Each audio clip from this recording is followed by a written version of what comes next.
আসসালামু আলাইকুম বন্ধুরা, আজকে হয়েছে সকালবেলা আমার রুটি আর হয়েছে এই যে আলু ভাজি।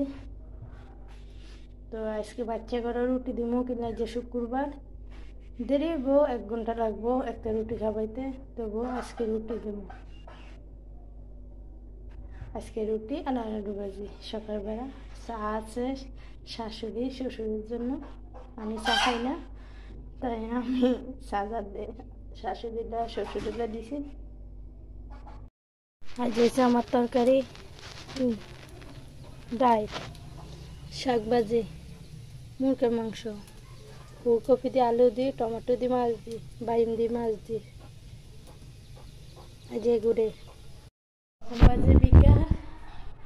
এখন আমি সাথে যাইতেছি, বাচ্চাদের কাপড় চোপড় আছে এগুলো নিব। এই যে বাচ্চাদের কাপড়, সবাই কাপড় আছে এখানে, এগুলো নিব। কবুতরদের হাত আর খানা দিব।